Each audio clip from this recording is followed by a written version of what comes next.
It's a city that's, you know what I mean, controlled by frequencies that promote death. Broadcasting from Cincinnati, Ohio, it's The Basement Show.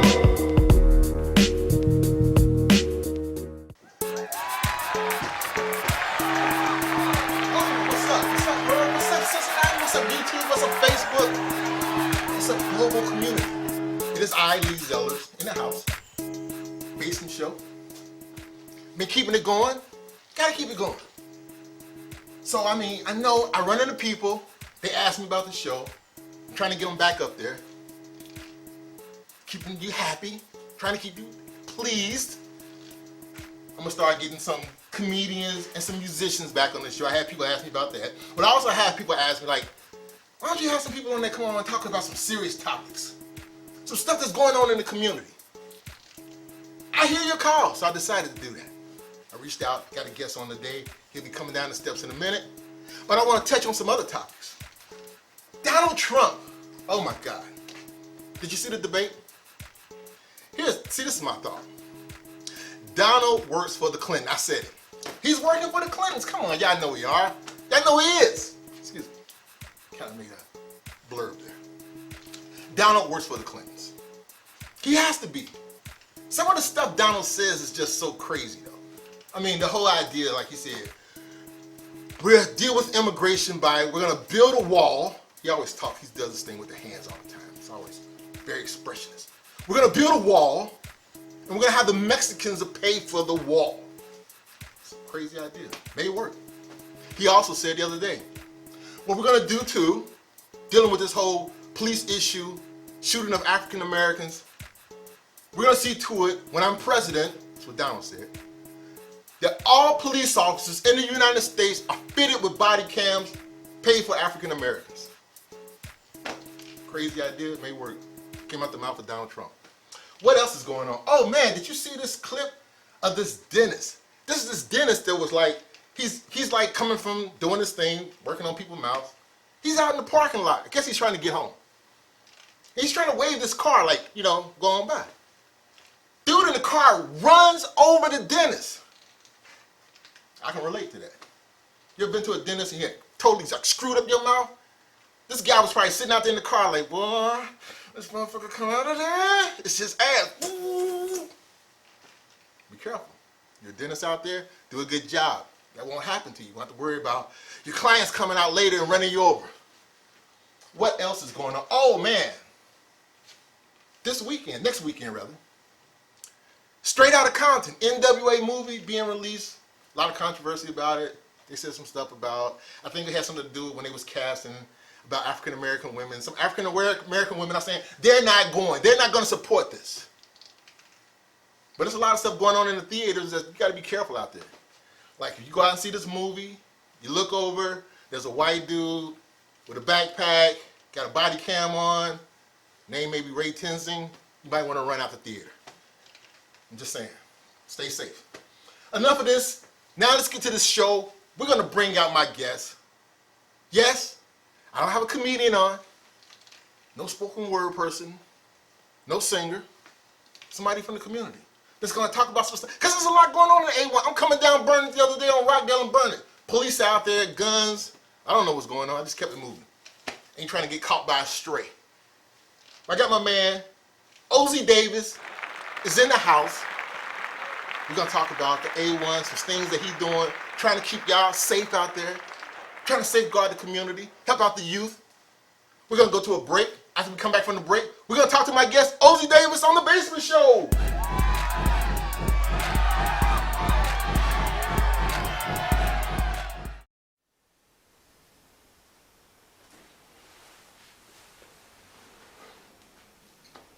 What up? I'm Broham, stepbrother to Mayhem. I was assigned to sell insurance in the hood because his bitch ass was too afraid to come down here.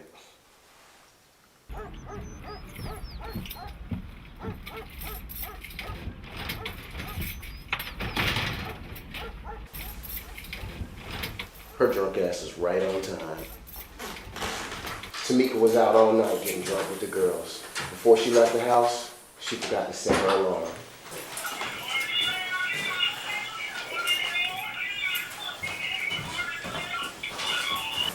Hey girl, yeah, I drank up all that nigga shit, and I got to stepping. He wasn't getting none of this cookie. She done drank up all his liquor and didn't even let him hit. Skank. Looks like we got some company. Oh my God, I'm being robbed.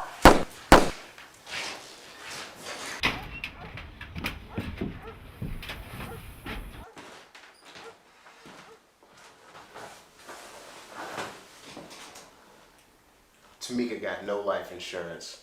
How is her family gonna bury her dead drunk ass? Should have got all upstate. Don't be like Tamika.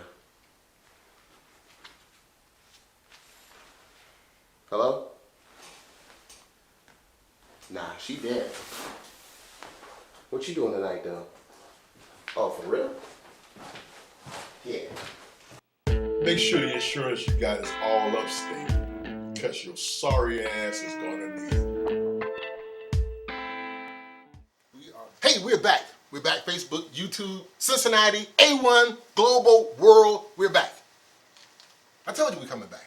And I told you we're coming back with a really good guest. He's coming to the Basement Show right now. Let me bring on Mr. Ozie Davis in the house. What's up, man? What's up? What's up? What do? Have a seat right there. Ozie Davis in the house.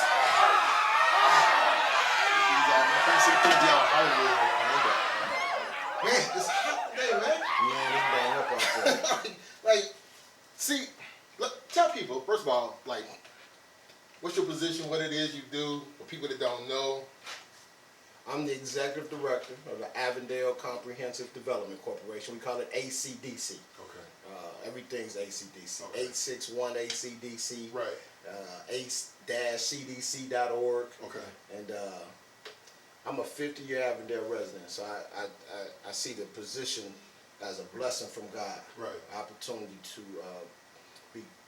be very concerned with the neighborhood's character. Right. Well, you know, that's the fact that you've been here, for the time that you've been here, that's what we need, is somebody that's like, you know, from the community, that know a lot about the community and see all of the changes. Because you like me, I've been here like most of my life. Love Avondale. Ever thought about going nowhere? I haven't thought about moving to Bond Hill, Coreyville, nothing. I love Avondale. I said it. If I go outside of nowhere laterally, I feel like I'm outside. Right. I'm going out of town. Right. You know, it's what you got. Now, but it has changed, man, so much. I mean, the crime thing, like, Off the chain. it's unreal. I mean, it's like, I always think about how it was in the 70s. I mean, it's always been crime. You had police shootings back in the 70s and stuff like that. But there was a difference about how we sort of like got along, communicated, how we were with one another. And today it's just like we're dealing with the society, a group, an era of youth that just don't have the same connection, the upbringing, and all that kind of stuff. So, guy in your position, you're out here in the community. I see you out there. I see you on the news. When there's some situation that took place, an incident, I've seen you with Chief Blackwell. You're on the scene. And what are you saying out there to them, man? I mean, what can you say to them to just kind of calm down all of this madness? Well, we got a problem. I mean, we got a problem. It's a societal problem, but it's very apparent here in Avondale. Now, Right. Avondale is one of the largest contiguous geographies of African Americans in the state. Wow. 12,500 people, 90% African American, Wow. within 2.3 square miles. Wow. Now, there's a lot that comes with that.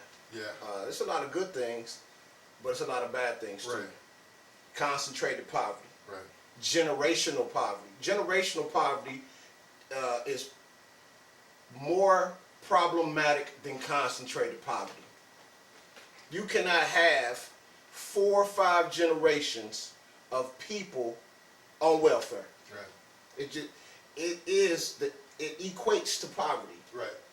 And I think, and I'm just guessing, it's personal. It's how I personally feel. After 2, the Davis family wouldn't be on welfare no more. Right. That first one, I understand. Right. Everybody has a hard time. Right. Need some help. Right. I got some help from the government when I was in college and grad school. Right. I got some help. Had some food stamps. That's perfect. Right. I appreciate the program. The next generation, that's as far as I can go. Right. My son, he's seen me poor. He ain't gonna be poor. Right. And if he does need some help, it won't be for a lifetime. Right. His son won't need no help. Right. That's a big problem right now. Yeah. But I tell you this, when you ask me what we talking about when we out there on the street, to the people, Right. that's what I'm talking about. See, but this, I was talking to my nephew, and I was explaining this to my son not long ago, and sometimes when you look at the whole situation of like they'll ask, well, why are we here? Why is this like this? And all I could tell them was I could think about the times, because I'm a child of the 70s. I was born in the 60s, but I'm a child of the 70s. I just remember, like, on Burnett Avenue, we had 3 black-owned gas stations. You had hardware store, you had a pharmacy that was black-owned, you had 2 dry cleaners, A beauty salon. Hickory Hut, ice cream. We had a beauty supply store.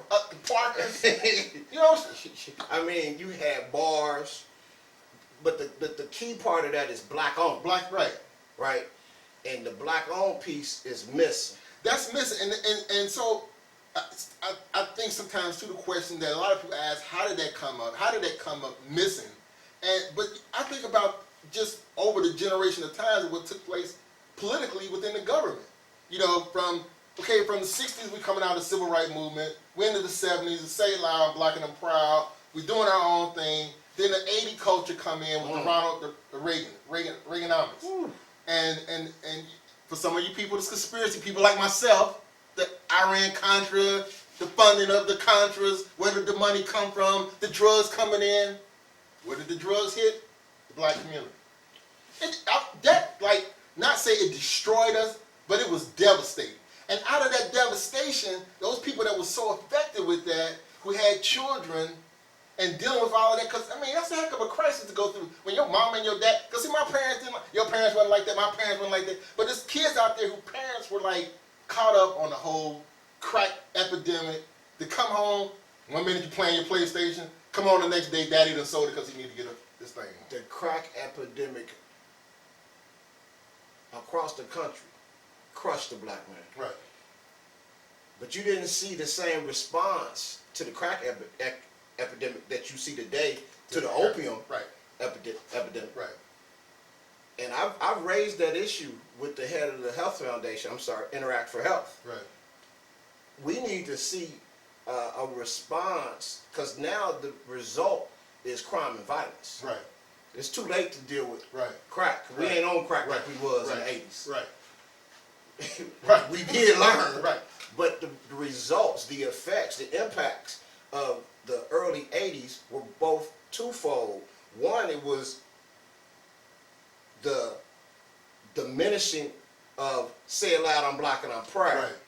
Because the kids we deal with now, even the teenagers that are in the Avondale Youth Council, we go 8 weeks on history and civil rights, and man, y'all talking that black stuff too much. Right. Huh? Right. You can't never talk the black stuff too much. Right. Right. You ain't been vote but for 50 years. Right.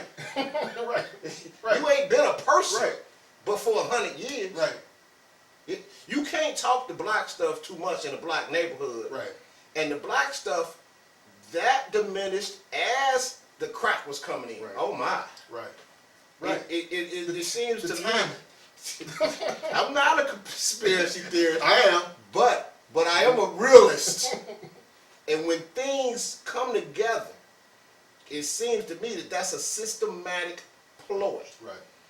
to destroy the black and proud. Right. Y'all, you done made it through slavery. Right. You done made it through Jim Crow. Right. You done made it through all of this. Right. And you still standing. Right. But that's what we try to concentrate on the streets of Avondale. Right. Look, we still standing. That I always say that. It's like you come from some of the best stock DNA out there. You only here because your people survived that trip. And that trip wasn't this wasn't Carnival Cruise. No, it wasn't. This was not Carnival. And so you're only here because of that survival.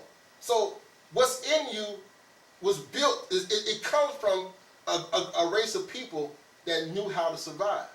So that's why I come today, somehow we got to get that to them as if like, all of this other crazy stuff that y'all got caught up in, this hatred, because man, this hatred towards each other is just, I mean, it's like, just last month, 2 young girls caught in a drive-by, and the mindset, and I know I'm kind of jumping on point here, but No, the mindset of like anybody who could drive by a group of people, because they go Ray, I'm gonna do this.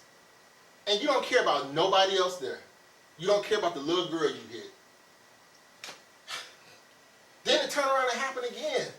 The reason I say you on point is because it's those same two things.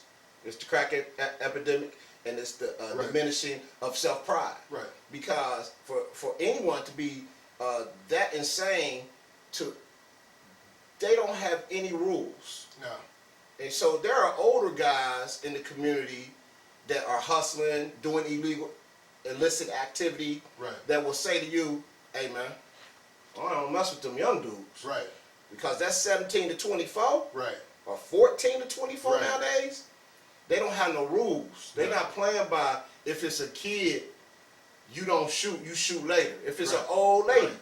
you don't shoot, you shoot later. If you cussing and an adult walk by, Right. you stop cussing. Right. That's just normal to me. Right. These kids these days don't have the rules. They have not been transferred down, and I'm saying because of that crack and that diminishing of our self-pride, the rules got messed It up. got lost. And that's what I was preaching the other day when I was talking to my nephew and my son about that. And I always say this when I'm talking to young people, most times, is that this is kind of how we got to this point.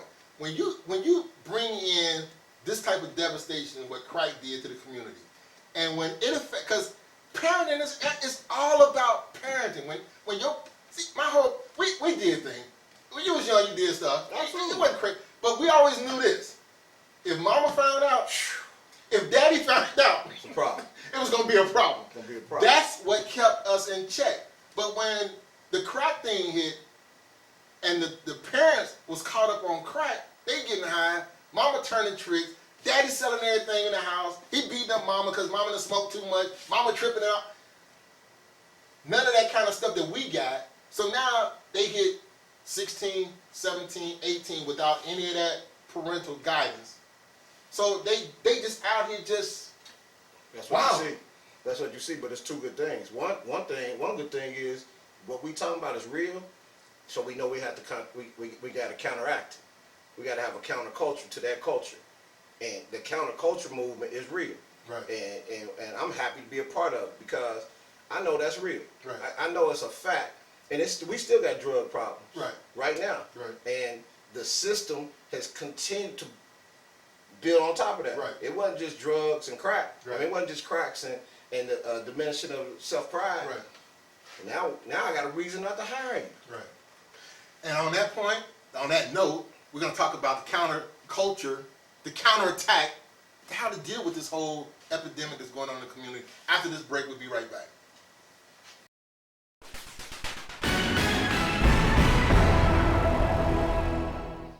Hello, I'm Carmen Love with ZBM News. Local news, 10-year veteran police officer Timothy Wayne. Good evening. Hello. Okay, you made an improper turn back there. I'm going to have to see your license and your proof of insurance, please.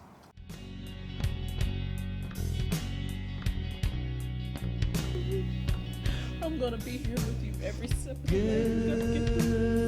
Goodbye, my friend. A good time.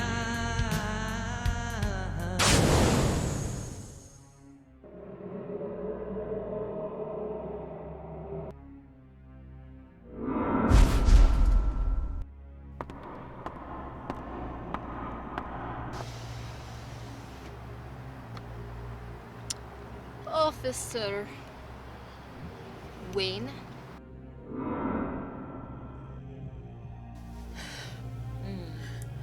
Miss Carpenter, did you just get that warm sensation?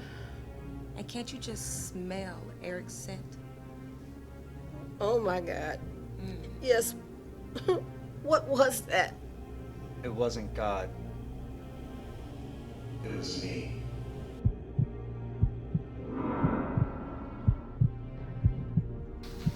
See, we have to take care of our families. Whatever it takes.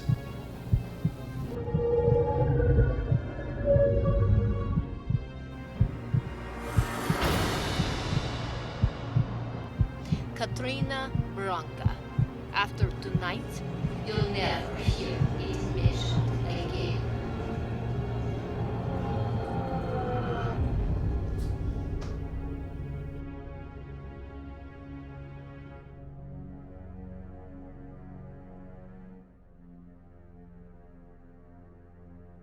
We're back. Like I said, we're coming back because we love you. And we want to keep this topic going because we want this show to somehow reach out and help somebody out there. Maybe somewhere somebody will view this and it'll provoke thought like, you know what, they're making a good point there. To counter this. Because sometimes that's my biggest sometimes concern is that my worries, and sometimes it's my belief, that we have went so far down in a rabbit hole that we have taken the lid, the top off the bottle, the genie is out, and that she is not going back in. And that's kind of where I feel like sometimes with this culture, this generation, the mentality is that, man, when you see it and you hear it and you see what they're doing, it's like, how do you fix that? How is that? I mean, it's going to take a comprehensive approach. You know, Willie Lynch had a comprehensive approach. Right. He had a comprehensive approach. It wasn't just punish the black man. Right. It was punish him in front of the women and the children. Right. It wasn't just get you one. It was get the strongest black buck. Right. So it's going to take a comprehensive approach because a lot of things have happened to our demise. But it's still in our control. I don't care if your mom was on crack, your dad was on crack, and I tell many a fourth grader this. My daddy beat my mom. I seen it with my own eyes. When I was taking a test, though, I didn't think about that. Right. So when I went to Rockdale, and Frank Perry said, get that work done, and Miss Perry, Miss Douglas, and Miss Stevenson, I mean, I'm 50 years old, I can keep rattling. Right. Miss Thompson, Right. and I can keep rattling. When they said, it's time to take this test, you got to take that test. Right. You got to have some pride in your education. You got to Right. have some type of educational attainment. I'm saying we got to get through trade school at a minimum today. I would have said 10 years ago high school. Today that's not good enough. We got to concentrate on education. We got to be in good health. Right. We got to concentrate on our health. Right. Black man dying left and right on prostate cancer. Right. I was happy when Melvin, I go to Dr. Melvin, well actually Dr. Akacha, but Dr. Melvin had prostate at an early age. Right. So That's he my started, Dr. Melvin. Dr. Melvin started making us get Right, them things right, early. right. I'm Yeah, like, what I gotta do? And back that thing on up. I'm like, oh I ain't like to hear that, but I get your point. no. We're 45 doing that. Most Right. people wait to 50. Well, I'm thankful that Dr. Melvin, Johnny Taylor, other people are pushing that because we got to be healthy enough Right. to stand the fight. Right. And then the safety. And those are the three buckets that I think are the most important when you talk about comprehensive health and wellness. Because financial empowerment is Right. in the wellness piece, education, and safety. But being safe and secure it's not nobody's bold goal. Right. Being safe and secure, it's supposed to happen because you go to school. Now, go to school, they ain't safe and secure. Right. Safe and secure have to be intentional. And what do we do to be safe and secure? We got to go back to knowing each other. Right. We got to go back to trusting each other. We got to go back to communicating with each Right. other. If your music too loud, I got to be comfortable knocking on your door if I live next to you. to be able to say turn it down without fearing that hey, bro, your boys gonna come to the door with you. You know what I'm saying? Because that's where we at. Bro, Lee, man, I gotta go to work, boy. Right. Can you turn it down a little bit? Right. If you say no, I gotta take other measures. But it can't be arguing. Right. Because the next call for me on Eden down the street is the police. Right. But I'm not gonna hide when the police come. Right. I'm coming outside. See, and that's it right there. What you hit on, that's where the line is drawn in the sand.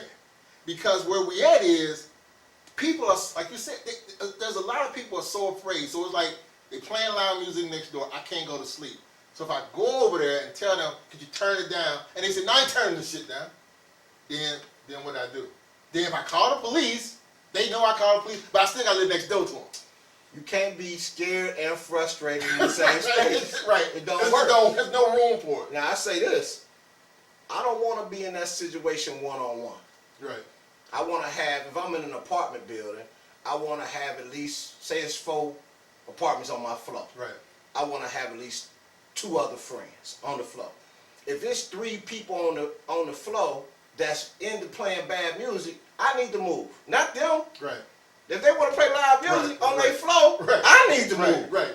Let me get up out of this floor. Let me get off this floor. Right. It's not a good floor for Right. me.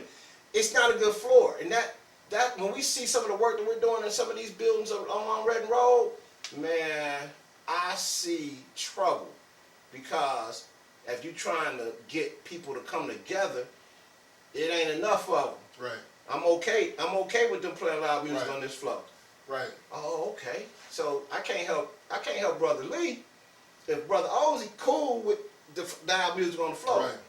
So the counterculture movement got to be 2 things. It got to be, 1, we got to get people to work together. We got to get the positive people to come out. Come out and say, yeah, I'm a positive person. Right. I had a young person tell me, oh, no, Mr. O, I can't ride up there with you. Why? Because they be thinking I'm positive. He actually said that. They be thinking I'm positive.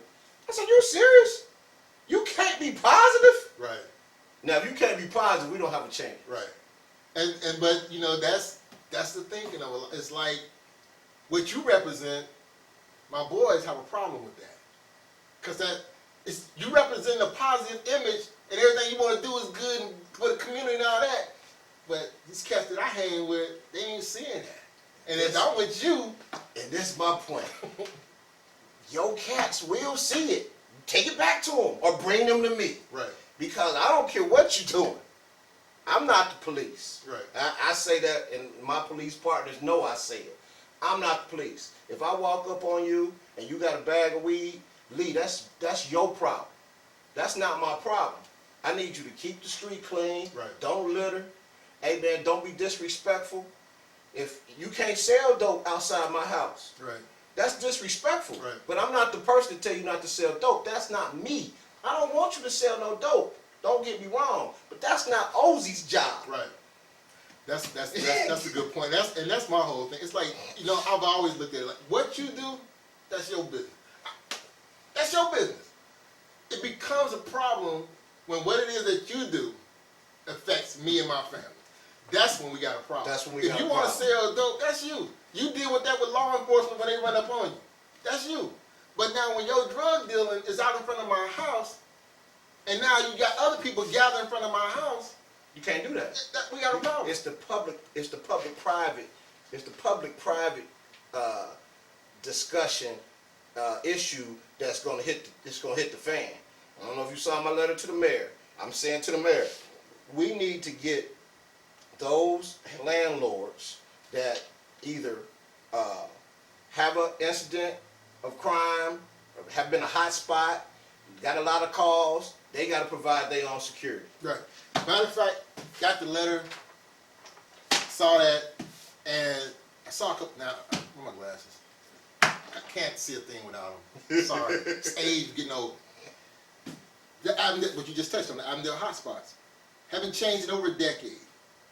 Now, and that's always been an issue that I've always wondered, like with the police. It's like, I guess anybody who lives in the community realizes that.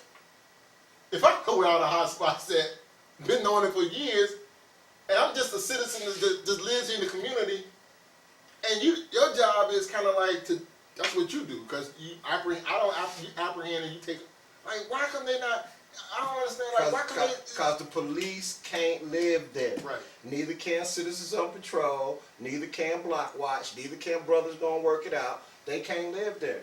And then we already talked about people that live there being scared and frustrated. It's gonna take the landlord and that lease. This go back to legal stuff. Right. It's gonna take the landlord and that lease. But that's why we came up to this, because we're just gonna have that problem. We're gonna start having the ACLU coming around. Right. Iris already, me and Iris already gonna start having these conversations. You can't be doing that, because I'm at a point when babies getting shot in my neighborhood. I live here. So when babies getting shot in my neighborhood, I'm at a point that if you don't live here, what is you doing here? What's up? What you doing here? Right. Well, that might not be fair. Well, I'm at a point, I'm beyond fair. I'm not the fair guy right now. Right. That's somebody else. I mean, because it gets to a point where the situation becomes desperate. You got 2 babies shot in a month, in a few weeks of each other.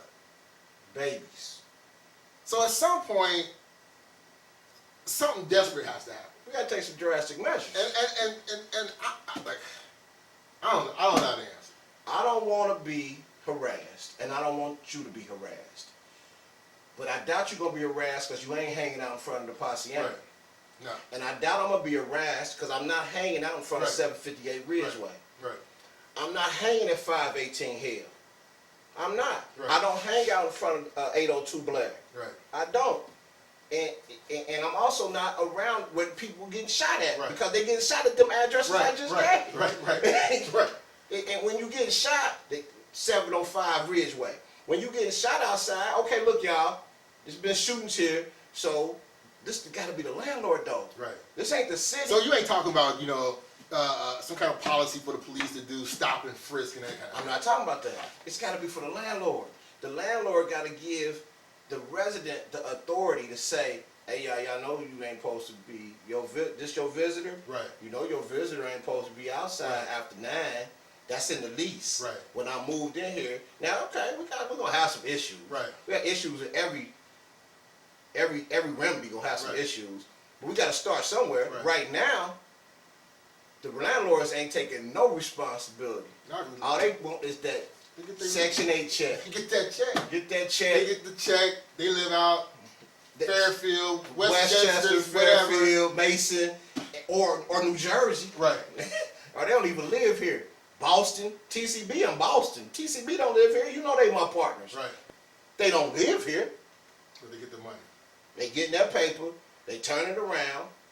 Now take TCB. They have hired security. We appreciate that. Take Model, who owned the buildings you was talking about on Burning and Rockdale. Right. They hire security. That's why it's been 2 drug busts in that building. If you want to deal drugs, don't deal drugs at 3501 Burning. It's a bad idea. Right. We're gonna come back after this break, and we're gonna talk about this whole thing of security, because I got some ideas. I mean, I don't know how they answer, but I'm just a local entertainer. But sometimes I get some thoughts and some ideas come here in my head and say, hey, maybe I need to talk to somebody about some of my ideas and see if they'll work. We're gonna talk about that when we come back from this break.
We're back talking about some really deep stuff. Avondale, A1, you know what we call it. We need to save our community. So like I said, I know you got this letter from that you wrote to the mayor. So what's been the response so far? Have you got a response back? Have you heard something back from the mayor? Well, we've got a meeting with the mayor next week. I actually talked to the mayor yesterday because I am a proponent of the mayor's park levy. Right. And we can talk about that later if you like. So I was at the park levy press conference yesterday. We got our signatures in to be on the ballot. And I spoke with the mayor briefly, and the mayor received the letter, and we've set a meeting. I believe the mayor will be very helpful. The mayor is already in front of being on top of Avondale. So we're in a good situation right now with John Cranley as the mayor because he already cares about the neighborhood. Right. So the things that we thought were significant that needed the mayor's help was primarily the probation substation. He said, I don't know how I can help with that, but I'm going to look into it. I think I'm meeting with him on... Now, exactly what is that? The probation substation? Is that one of like those substations we used to see before where you had a... No, they ain't like a fake police substation. Right, because you see these around, you would see them all the time. Nobody was there. It said police on the door, but drug dealers could sit right there and there wasn't no police in there. Now, probation substation is a place where probation officers who have greater leniency with their probationees, that's where they would go. So instead of going downtown to 800 Broadway, they would come to their satellite office. Which this is what the advantage of that is. So if Mr. Davis is on probation and I'm standing on Burnet, and you done told me, my probation officer done told me, don't be on Burnet. So as you driving to the probation office in Avondale and you see Mr. Davis on Burnet, now I can go in your pockets. Now the police, as they drive past Mr. Davis, they may know Mr. Davis is on probation. They may even know, I bet $100 that he got something in his pocket. They do not have the right to go in the pocket. The probation officer, totally different. And then if he violates you for having a nickel bag in your pocket, you going to jail. I'm not a big fan of the nickel bag going to jail piece, but I am a big fan of the probation officer because of his control and his opportunity to help the probationee. But it helped, and what it does is the whole thing of like what you're saying, the idea of just sending this individual to jail for a bag of weed or whatever. In essence, what it does is help keep this person in check and keep him out there from doing stuff he don't supposed to be doing, hanging with the crowds he's supposed to be hanging with. So now he's kind of like, well, I can't be out here doing this stuff. That keeps another element out in this kind of... I think he would look at it as a help. Because it's difficult coming back into the society. Hard to find a job. I know how to hustle. It's only so long I'm going to be embarrassed as a man, because I think a lot of this has to do with young men feeling like they need to support. Yeah, it's macho ego and it's money and it's a lot of things. It's the culture. A little bit of it's hip hop. A little bit. I mean, it's a lot of things go into all of this stuff that's going on, and it's just kind of like. But there ain't no money in it. No. You can make more money at McDonald's. When you start. Doing the hours. You're gonna make you gonna make some money over the week on the street, but you up all night. Yeah, because the long term is the one thing. Okay, like, and that's always been an argument that, well, I can't go there and make that little bit of money. I'm making all this out here on the street. Yeah, you are, but look how you living though. You constantly watching over your shoulder. You can't really relax. You got this money, but you always worry. But the guy who's working at McDonald's on the fries and asks you, do you want a shake with that burger?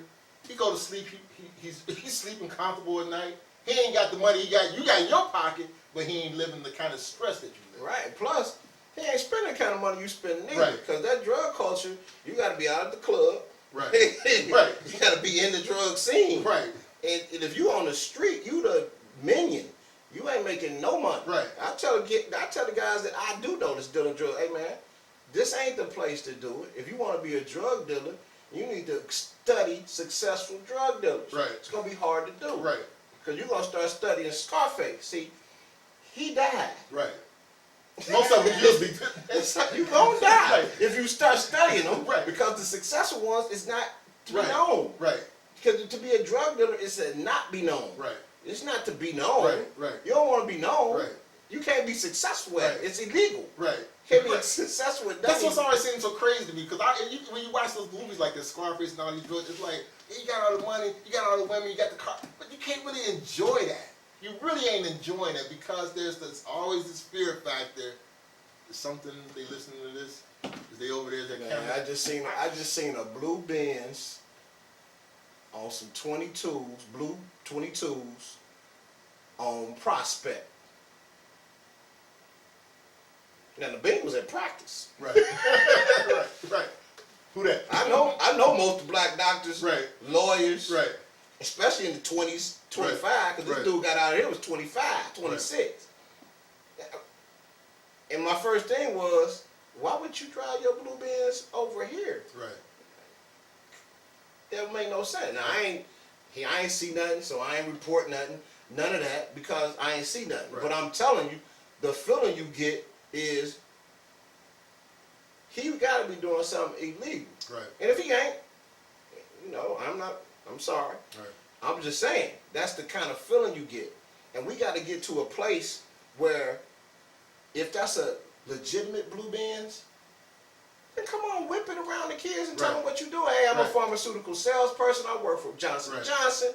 You can do it too. Right. That's what I need. Right. I need more people. I need more professionals. We need more African American professionals to consider bringing their resources here, as in living here. Right. Quit being scared. And see that fear of living here, because I get caught, like when there's a shooting, some of my white friends will call me and like, you alright? You okay? I'm like, they're not going around to every house shooting people. it haven't got that bad yet, but that's the fear mentality, and that fear mentality is causing people to leave. They scared. Yeah. But when you leave here, don't think that they don't follow, because sometimes they move. The same ones that's causing the problem, at some point they pretty like, well, it's getting too hot here. Let me move out here in Westchester. They moving too. Let me move out in Fairfield and I just come back down here and do my drugs down here and move back out there. I think you see Colerain Township seeing it. You see Springfield Township seeing it. Yeah. Yeah, cause they gonna be moving. Like Forest Park, we remember how Forest Park. Back in the day, that was the place. If you was, you knew somebody black out there, it was like they was living. You got Forest Park. I'm like, man, they got a house. Got a house. Yeah, Forest Park. Nowadays, Forest Park, you might want to just come back to Avondale. It's the same place. It's the same. I mean, it's a lot of that to me is we're not caring for ourselves. Right. I hate that it takes a village. I hate it takes a village, and I sometimes I hate to hear this. What we need to do as a people. I get that, but my thing is I equate that to, like, you don't ever hear white people say this. Exactly. And we've been saying this for a long time. So at some point either we're gonna figure out what we need to do, or we just gonna do it, or we need to just stop saying that. Just be the village. Just be the village. You ain't got to take talk care. about it. To me, it's take care of your damn children. When you give birth, take care of them. See to it that they getting the love and the affection and the nurturing and the education that they should get. And then when they grow up, they don't become these menace to society. You gotta love your kids more than you love yourself. Right. So we're at a point. All right, you're trying to catch these younger ones coming up. These ones that's out here on the street, because they starting young now. I mean, these ones getting like 13, 14 out here committing crime. I had a 9-year-old show me $1,000. Wow. A 9-year-old. I had a 9-year-old. He out here hustling. So he'll watch out. Look out. I told him he was a stupid middleman, and if he had $1,000, the sucker that gave it to him got $10,000, and he only giving you a penny on a dollar. 9 years old. 9 years old. At 9 years old, I was out riding my bike, probably playing with a G.I. Joe or something. 9 years old. But he don't know nothing but hustle. His daddy was a hustler. His mom was a hustler. He don't know nothing but hustle. The mama she done turned her life around a little bit. So she don't want him to be in that life because daddy done been in jail, done been shot, all that. There's a lot going on. I got to get you back on this show. We're running out of time. I look forward. But here's some. I mean, like I said, I'm just kind of local entertainer guy. I try to do comedy, not a comedian, but I try to be funny. But I had some ideas. They might be crazy. I had 3 ideas. Number 1, what's drones? Drones. We can get some drones, fly them around, cameras on them. You see the bad guy. They ain't got to hide like surface to air missile. Maybe just, I don't know, 50 caliber. That was just one. Hold on, let's stop on drones. Cause not a bad idea. Drone not. See. Somebody when I threw this out there, they was like, "This is not our right." You might think it's not our right. They don't live here. Try it. You saw the movie American Sniper? I have not. I saw it. Good movie. I've heard about it. The dude up on the rooftop, he saw stuff. He protecting the troops on the ground. We got good civilians on the ground. A1 sniper. Put him on the rooftop. See some stuff going down. Because a lot of times what happens is the criminals, they go to court, they go through our justice system. They really get justice, they write out. So eliminate that early. Now, the best defense now. Hold on, I can't be an advocate of the A1 sniper. But it's a thought. But if he getting the ones that shoot my babies, I'm gonna close my eyes. See there? Now here's the best defense we got. This is the best defense we got in the A1.